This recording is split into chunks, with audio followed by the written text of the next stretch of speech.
Part 1. The Boy Who Stopped Believing. Liam Reynolds was born in a small town called Cedar Grove, a place where the seasons had strong personalities. Winters were harsh, summers were humid, and springs smelled like possibility. But for Liam, possibilities seemed like a joke. He wasn't born with a learning disability, at least not officially diagnosed. But by second grade, the signs were clear. He couldn't keep up with reading. He wrote letters backward. He counted slower than others. In class, while others raced through books, Liam stared at the same page. The words would dance, jumble, and sometimes just disappear. When he raised his hand to read aloud, kids giggled. Even the teacher once sighed, "Try your best, Liam." But her tone meant, "We don't expect much from you anymore." At home, things weren't any better. His father, Mark, was a mechanic, a good one, tough, worked 14 hours a day, but he didn't get all this reading stuff. To him, if Liam couldn't read by age 8, he was just lazy. "Back in my day," he'd bark, "you either got it or you didn't."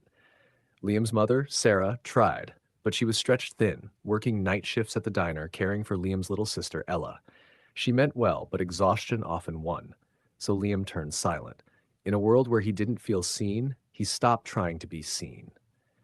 He found comfort in crayons, drawing shapes, monsters, cartoon versions of himself flying over cities he couldn't pronounce.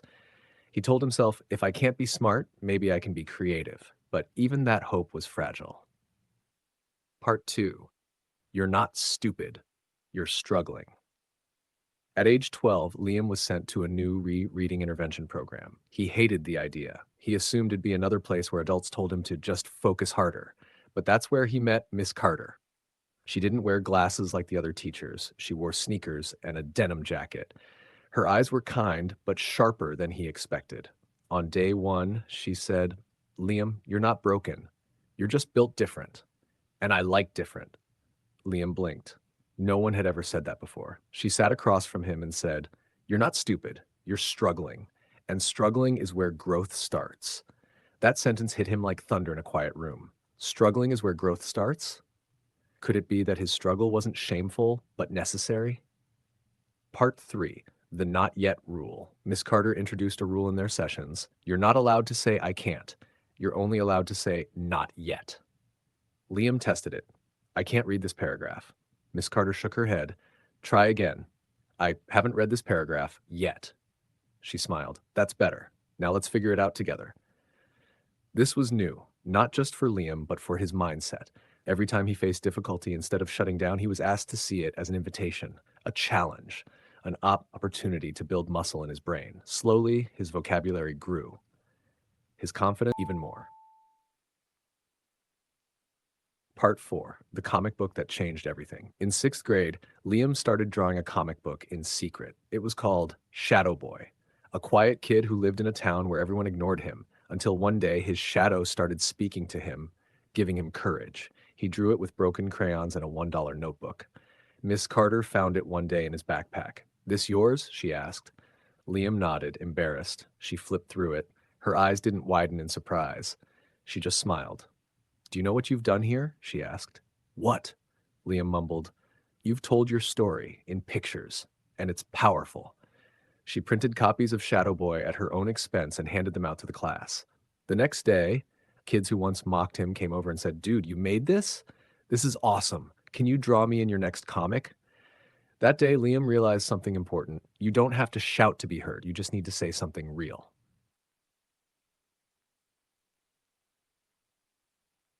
Part 5. Growth hurts, but growth isn't linear. 7th grade hit like a brick wall. His father lost his job, bills piled up, tension at home turned into shouting matches. Liam started skipping his reading sessions. One night, he overheard his dad say, "What's the point? Kid's gonna end up working at a gas station like me." Liam's heart cracked open, but Miss Carter didn't let go. She came to his house. She sat with his parents. She said, "If you invest now, he won't just survive, he'll thrive, but only if you believe in him." Surprisingly, his dad cried that night. First time Liam had seen that. Sometimes it takes someone outside the family to wake up the love inside the family. Part 6. The TEDx Stage. High school came. Liam kept growing. He started tutoring younger students with learning differences. He wasn't ashamed anymore. He was proud. He gave a speech at graduation called Not Yet. that went viral on YouTube. One email came from a TEDx organizer. We'd love for you to speak at our next event. Now 18, standing in front of a red dot, he looked out at the audience. He saw teachers, parents, kids. He cleared his throat. When I was 8, I thought I was broken. When I was 10, I stopped trying. When I was 12, someone changed my mindset. Not by giving me a shortcut, but by showing me I had strength I never saw before. The power of not yet saved me. I still struggle, but now I fight. And if you're watching this and you feel small, unheard, unworthy, just know broken crayons still color. Part 7, years later. The legacy. Liam didn't become a superhero. He became a teacher. He returned to Cedar Grove as an educator.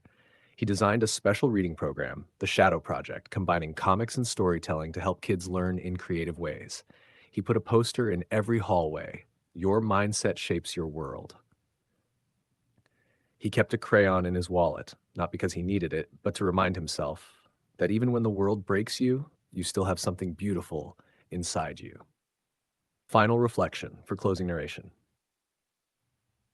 So here's the truth. You're not your grades. You're not your mistakes. You're not the labels they put on you. You are a story still being written. And every page you turn, every failure you face, every not yet you whisper, that's you growing, just like Liam. So pick up your crayon, no matter how broken, and color your world, because your mindset is the masterpiece. Part 8, The Classroom of Misfits. Liam didn't want to be just another teacher. He wanted to be a mirror for the unseen. So he chose a classroom no one else wanted, a small, underfunded, special resource room to the back of the school. The students, Maya, who stuttered so badly she hadn't spoken aloud in 2 years. Jaden, labeled with ADHD, never sat still, always tapping his pencil. Ella, a foster child who had changed 4 schools in 1 year. Diego, brilliant but angry. Too angry to let anyone in. To most, they were misfits. But Liam saw something else. He remembered the boy who used to sit alone with broken crayons. He knew these kids weren't broken. They were unpolished gems, just waiting to shine. Part 9, Your Story Matters. On day 1, Liam didn't ask them to open books. He simply placed a question on the whiteboard. What's your story? The kids stared, confused. Write it, draw it, whisper it, act it. I don't care how, but your story matters, and this room is your stage. Jaden raised his hand. Even if I mess up, Liam smiled, especially if you mess up. By week 3, Maya had recorded a voiceover of her story using pictures. Jaden made a stop-motion video about a rocket that never stopped spinning. Diego made a rap about his father's deportation and made the room cry. Ella, she didn't speak for a month, but when she finally did, she simply said, "This is the first place I didn't feel invisible." Part 10, The Fire Drill That Changed Everything. In November, during a routine fire drill, the building had a real gas leak. Chaos. Students running, smoke alarms blaring, panic spread. Jaden froze mid-hallway. Ella screamed. Maya was about to collapse, and in that moment, Liam didn't think. He sprinted to the hallway, scooped Jaden in one arm, and held Maya's hand with the other. He looked Ella in the eyes and said, "You're safe. We've got each other." That moment, brief but raw, became the moment those children finally trusted him fully. Sometimes, the heart speaks loudest when words fail. Part 11, The Parent-Teacher Night. Nobody expected. When the school hosted its yearly parent-teacher night, Liam's classroom was packed, not with posters or test scores, but with raw stories. Maya's stuttered video played on loop. Jaden's animation was projected on the wall. Diego's rap was written in chalk along the blackboard. Parents walked in and cried. Ella's foster mom whispered, "I've never seen her smile like this." The principal stood speechless. He later told Liam, "You didn't build a classroom, you built a sanctuary." Part 12, Broken Crayons, the book. Liam compiled the stories into a book titled Broken Crayons Still Color, Vol. 1. He self-published it, didn't expect it to go viral, but it did. Local news picked it up, then national outlets. Soon, schools across the country were reaching out. How do we do this in our classrooms? Liam wasn't ready for fame. He was just doing what felt right. But sometimes, when you help enough others find their voice, the world starts to echo yours.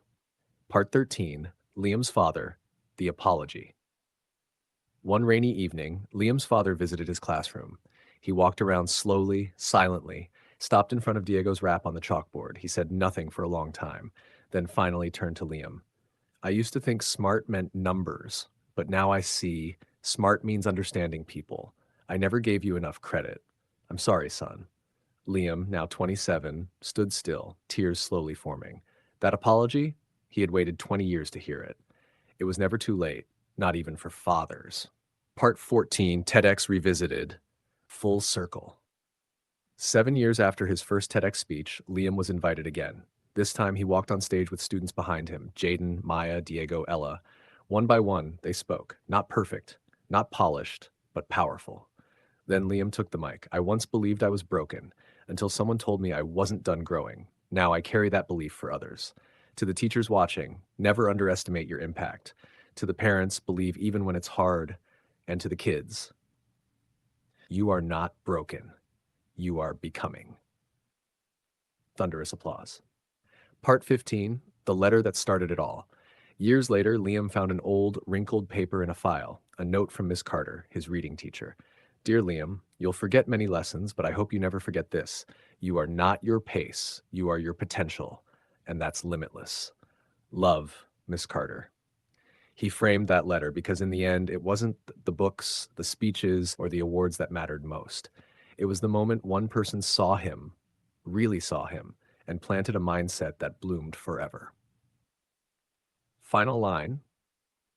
If you feel broken, just remember, broken crayons still color, and you're not finished. You're just getting started.